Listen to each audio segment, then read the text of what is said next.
Dans la vidéo du jour, on va parler du projet Oyaboon, qui est un projet de Move to Earn français.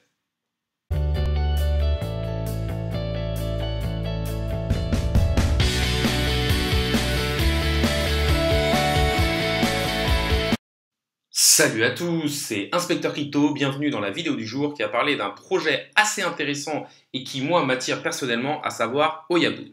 On est sur un projet de Move and Earn, de Find and Earn et qui est principalement basé sur la technologie des NFT et des crypto-monnaies et de la blockchain. Il faut savoir que ce projet se lancera sur la blockchain Polygon qui est très rapide et qui est souvent utilisée pour sa sécurité, sa fiabilité et aussi sa rapidité d'exécution et ses faibles frais qui sont quand même utiles pour des jeux au niveau de la blockchain.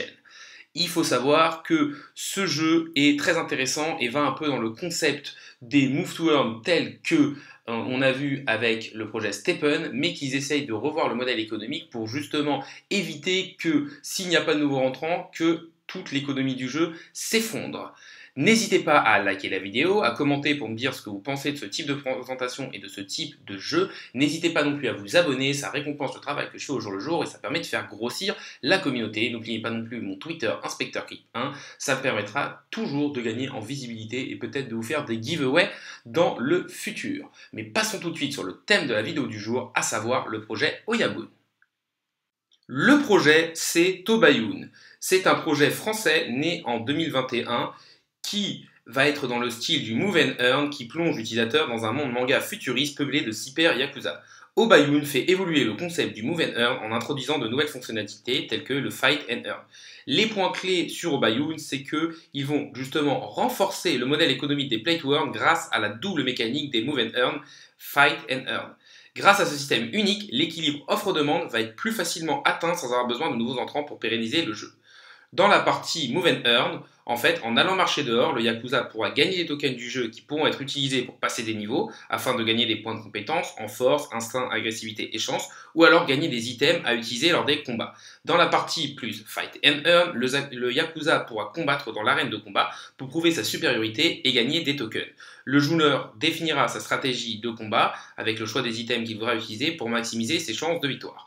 Concernant les personnages, il y aura 6 personnages Yakuza qui seront emblématiques du jeu et qui appartiendront aux 3 gros clans, c'est-à-dire il y a le clan Dragon, Oni et Lotus, avec 4 niveaux de rareté, common, rare, épique et légendaire. La direction artistique du jeu est marquée par des influences de l'univers manga. Plusieurs collaborations avec des artistes dessinateurs sont prévues pour la production des nouveaux NFT et seront annoncés prochainement.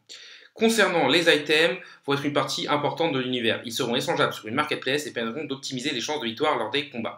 Au niveau des items, il y aura 3 différents niveaux de puissance et 3 catégories.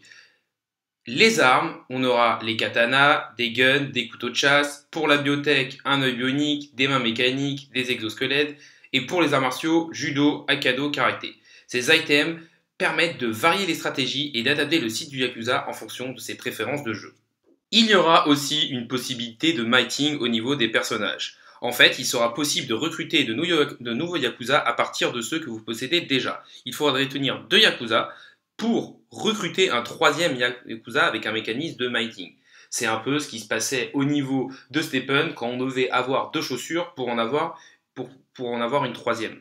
Et en fait, détenir plus de Yakuza permettra d'obtenir davantage d'énergie et d'évoluer plus vite. Là, on peut voir les différents personnages qui sont déjà là, ils sont au nombre de 6, ils sont vraiment très bien faits avec une charte graphique quand même plutôt stylée. On va maintenant passer sur une partie quand même très intéressante et qui permet d'enlever pas mal de warnings, c'est-à-dire tout ce qui est roadmap et team.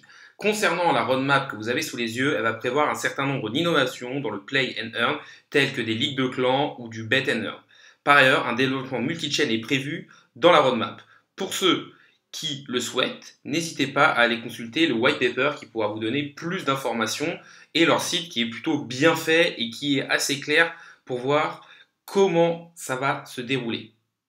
Ensuite, on va descendre sur la team. Donc on voit que la team est aussi faite dans un style assez stylisé, mais vous pouvez retrouver ces différentes personnes sur LinkedIn pour voir leur background. Ils ont plutôt un background intéressant. On voit que Mathieu Gessel, qui est au niveau du marketing et de la communication, mais qui fait partie aussi des membres fondateurs de ce jeu Oyaboon. Et après, il y a pas mal de personnes qui vont être principalement au niveau du développement blockchain et forcément au niveau du développement des jeux vidéo, mais aussi du côté charte graphique, parce que forcément on voit qu'il reste même au niveau de la team sur quelque chose de très beau visuellement et toujours dans cette optique de manga futuriste. Concernant le projet, il faut savoir que 2 tokens seront intégrés au jeu et ne sont pas encore listés. Il y aura le token OYAP qui aura une supply illimitée et on va dire que c'est la première monnaie du jeu. Et il y aura ensuite le Boon qui sera lui déflationniste et qui sera plus le token de gouvernance. Si ce jeu vous intéresse, vous pouvez déjà essayer d'être whitelisté et d'avoir du coup des NFT. Il faut savoir que les premiers NFT seront dispo en juin pour les chanceux qui seront whitelistés et les whitelistés auront différents bonus. C'est-à-dire, ils auront déjà accès à des NFT avec un prix plancher aux alentours des 100 $, 15% de chance d'obtenir un NFT rare, un accès prioritaire à la version bêta de l'app et un airdrop de tokens gratuit. Donc on voit que c'est quand même quelque chose de plutôt intéressant. On arrive à la fin de la vidéo, donc déjà n'hésitez pas à liker, à commenter pour me dire ce que vous pensez de ce jeu et n'hésitez pas non plus à vous abonner, ça récompense le travail que je fais au jour le jour et ça permet de faire grossir la communauté. N'oubliez pas non plus mes réseaux sociaux avec mon Twitter InspecteurClip1, ça me permet de gagner en visibilité. Que dire de ce jeu? Moi je trouve que c'est un jeu très bien, qui est dans des narratifs d'avenir, vraiment au niveau des jeux, je pense que c'est quelque chose qui peut bien marcher. On voit qu'il y a une économie qui a été bien pensée pour pas avoir les mêmes problèmes qu'on a principalement sur Stephen ou quand il n'y a pas de nouveaux rentrants, il y a forcément un problème au niveau de l'économie du jeu et au niveau des graphiques, on voit que c'est très poussé et qu'on voit sur quelque chose qui est quand même assez stylisé et qui pourrait faire venir pas mal de personnes qui aiment justement ce style de jeu un peu manga. La vidéo du jour est maintenant finie. Salut à tous et à la prochaine.